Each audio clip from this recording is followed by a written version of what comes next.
안녕하세요. 책 읽어주는 여자 에제의 강미경입니다. 두레교회 김진홍 목사님이 빈민목회 농촌목회를 하시면서 기도하여 응답받은 드라마보다 더 드라마틱한 신나는 이야기들 정금같이 나오리라 전해드릴게요. 1981년 내가 39살 때다. 남양만에서 농촌목회를 하면서 농민들을 잘 살게 해주려고 호주에서 소를 수입했다가 중간에서 일이 틀어져 1억 4천만 원이라는 큰 빚을 지고 실패하고 말았다. 어떻게 해볼 길이 없어 탄식만 하고 있는데 어머니가 아들 목사를 위해 금식 기도를 시작하셨다. 물마저 드시지 않고 주무시지도 않고 기도만 하고 계셔서 어머니 그렇잖아도 복잡한데 어머니까지 이러시면 더 복잡합니다. 좀 잡수시고 주무십시오 했더니 어머니는 야야 무슨 말 하노. 내가 도와줄 것이 기도밖에 더 있나. 알아서 할 테니 내 하는 대로 가만히 두어라 말씀하셨다. 어머니는 그렇게 4일을 금식 기도하시더니 얼굴을 확 펴시고서 나를 부르셨다. 김 목사야, 내가 기도하다가 영음을 들었다. 잠자다가 꿈속에서 들은 것이 아니고 깨어서 기도하는 중에 하나님의 음성이 확실히 들렸는데 김 목사가 지금은 어렵지만 3년 후 42살이 되면 괜찮아진다고 하셨다. 나는 그런 것을 별로 탐탁찮게 생각하는 버릇이 있다. 교우들 중에 꿈을 꿔놓고 자꾸 성령의 지시라고 하는 분도 있고 별것 아닌 이야기를 들어놓고 성령의 음성이라 하기도 해서 그런 신앙은 자칫하면 실수하기 쉽다고 내가 말리고 있다. 그런데 어머니가 영음을 들으셨다고 하니 내가 물었다. 어머니, 노인이 잡수시지도 않고 주무시지 않으셔서 헛소리 들은 거 아닙니까? 그런 게 아니다. 내가 분명히 들었다.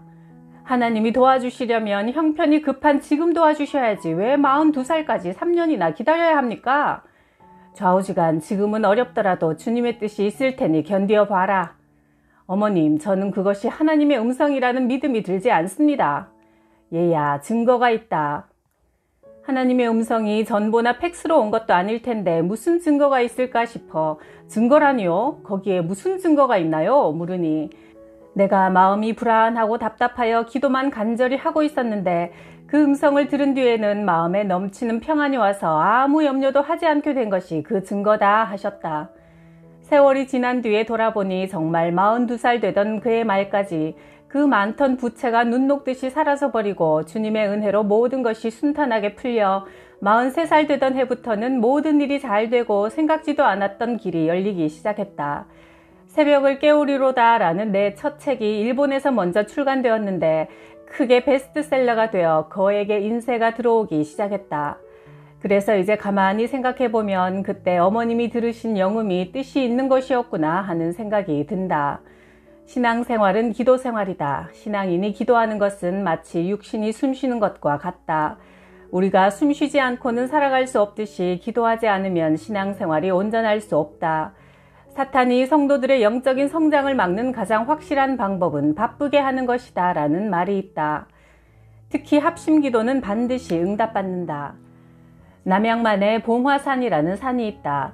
그 산에다 우리 교회가 지금 둘의 선교 훈련원을 지어놓고 농촌 선교를 위해 잘 사용하고 있다.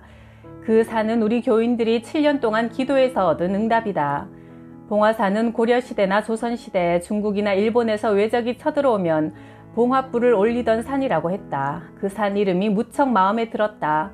옛날 우리 조상들이 나라를 지키기 위해 봉화불을 올렸던 것 같이 지금은 우리 교회가 성령의 횃불로 봉화를 올렸으면 좋겠다고 생각하여 무조건 산 중턱에 올라가 기도하기 시작했다.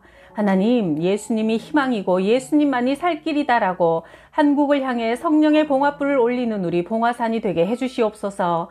이 봉화산을 우리에게 주시옵소서 하고 열심히 기도하기를 7년이나 했다.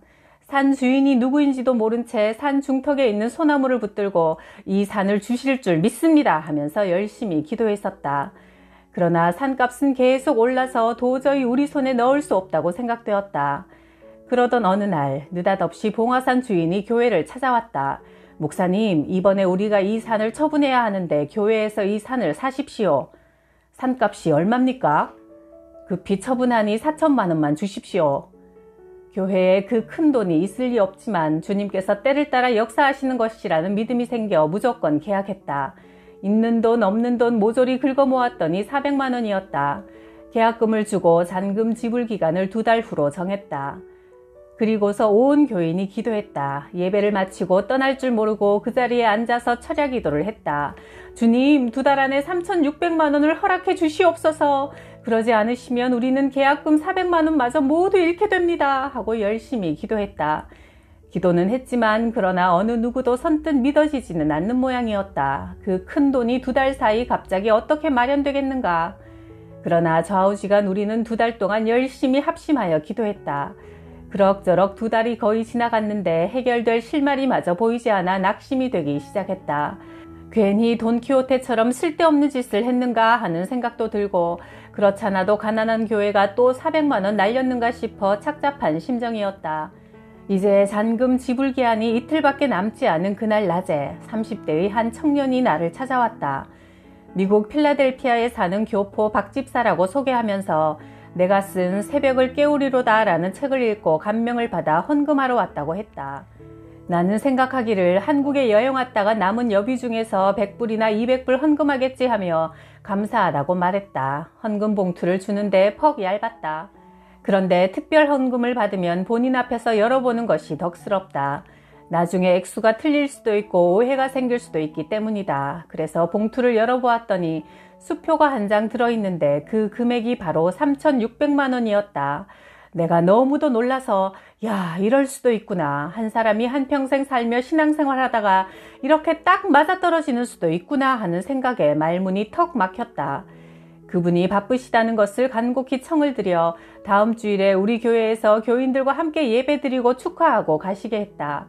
그래서 주일낮 예배 광고 시간에 그분을 소개하고 3,600만 원을 특별 헌금한 얘기를 했더니 우리 교인들 모두가 와! 하고 환성을 지르며 가슴이 메어 어찌할 바를 몰랐다. 예배가 끝나자 교인들이 그거 참 아깝다. 한 1억쯤 기도할 걸 그랬네. 산을 사면 측량도 해야 하고 명의 이전도 해야 하는데 어떻게 우리가 기도한 그 돈만 딱 주셨을까 하면서 원래 기도 제목이 너무 적었다고 푸념하여 모두들 한바탕 웃고 떠들었다. 이 얼마나 큰 행복이었겠는가. 이 일이 우리 신앙에 얼마나 큰 증거를 주었는지 모른다. 1970년대 청계천 판자촌에서 빈민 목회를 할 때 서울시청에서 우리 판자촌을 강제 철거한다는 계고장을 보냈다. 그래서 주민들과 서울에서 90km 떨어진 경기도 화성군 남양만으로 내려오게 되었다. 바다를 막아 얻어진 황량한 그 벌판엔 잡스런 해초만 가득했고 저 벌판에서 과연 농사가 될 것인지 도무지 알 길이 없었다. 우리는 흙 속에 속속들이 스며있는 소금기를 조금이라도 씻어내고자 들판에 물을 넣고 또 빼고 모두들 손이 부르트고 손톱이 제껴지도록 온갖 정성을 들였다. 새 봄엔 이 소금밭에서도 농사가 되기만 손모아 빌고 있는데 농수산부에서 청천벽력 같은 통보가 왔다. 이 들판엔 소금기가 너무 많아서 농사가 되지 않을 테니 씨를 뿌리지 말라는 것이다. 만약 농사를 지어서 수확을 거두지 못해도 정부는 책임질 수 없다는 공문이었다. 앞이 캄캄했다. 농사를 짓지 않으면 온 마을 사람들이 그대로 떼거지가 될 수밖에 없는 운명이었다. 주민들이 모여 회의 중에 한 교인이 일어나 씩씩하게 말했다. 목사님, 언제는 농사를 농수산부 장관이 지었습니까? 하나님이 짓는 것이요. 그까짓 거 신경 쓸 것 없습니다. 믿음으로 하는 겁니다. 그래, 좋다. 망하면 또 넝마주의 나가기로 하고 망해봐야 본전이니 우리 한번 해보자 하고 용감하게 씨를 뿌렸다.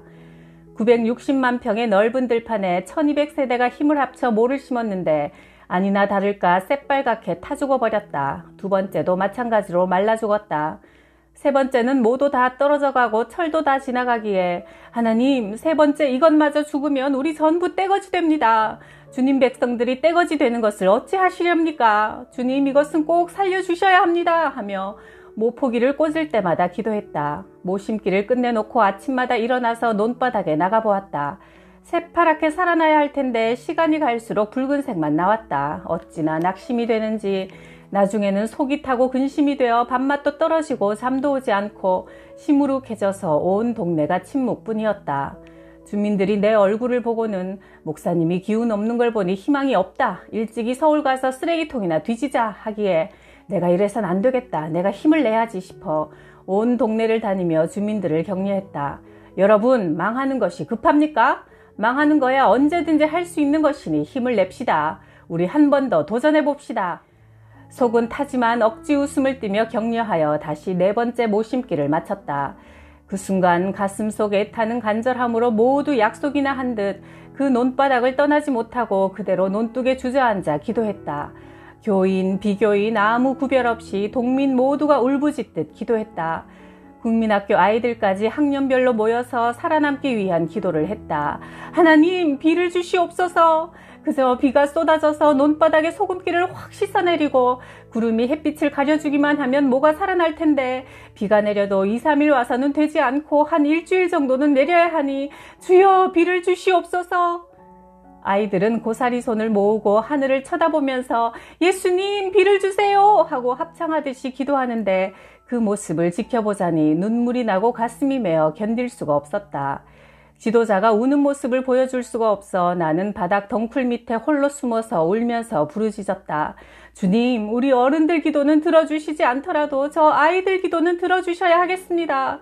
저 아이들 기도가 응답받지 못하고 비가 오지 않아 모가 다 말라 죽어버리면 제 평생 저 아이들을 향해 하나님이 살아계심을 어떻게 설교할 수 있겠습니까? 하면서 얼마나 급하고 답답했던지 밤새도록 애타게 열심히 기도했다. 기도를 시작하던 초저녁에는 별만 초롱초롱하고 하늘엔 구름 한 점 없었는데 다음날 새벽 동틀 때쯤 되자 빗방울이 떨어지기 시작했다. 방울방울 떨어지던 비는 곧 소나기가 되고 나중에는 장대비가 되어 사정없이 내렸다.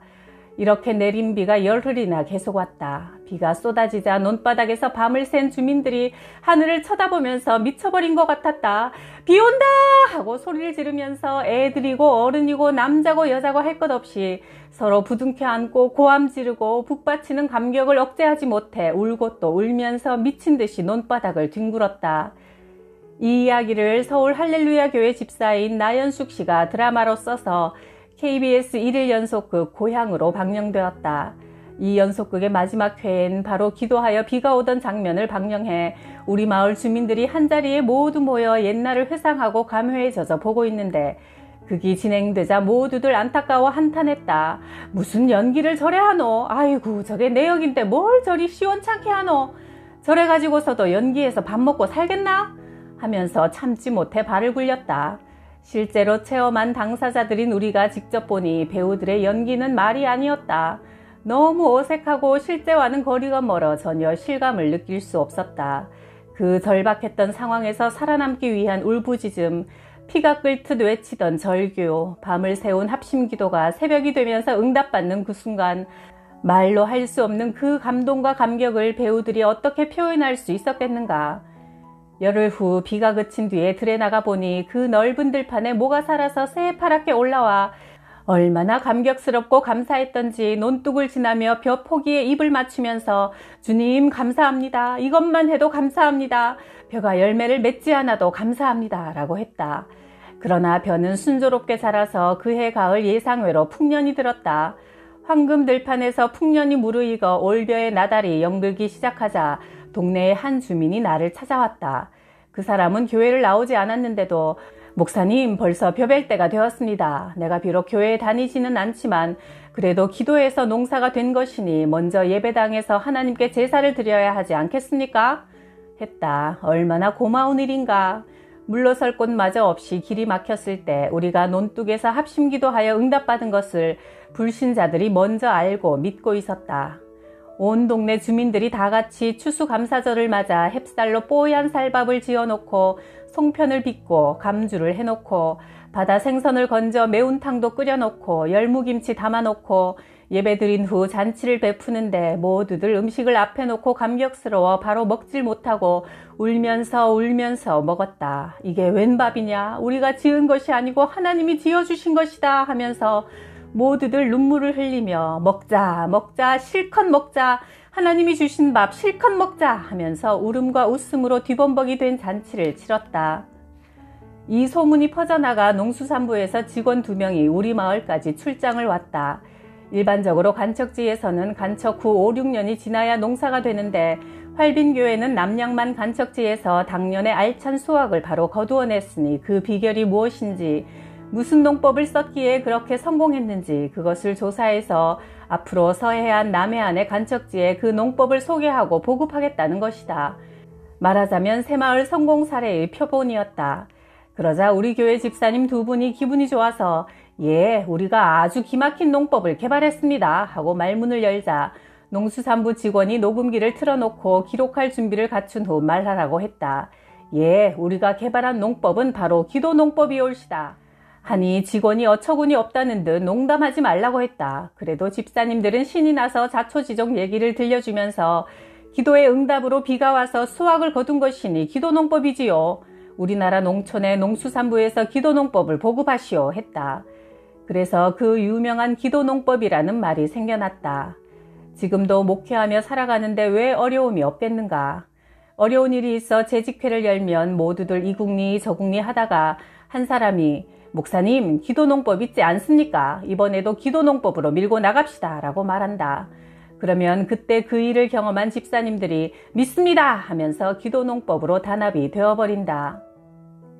예수께서 말씀하셨다. 땅에서 너희 가운데 두 사람이 합심하여 무슨 일이든지 구하면 하늘에 계신 내 아버지께서 이루어 주실 것이다.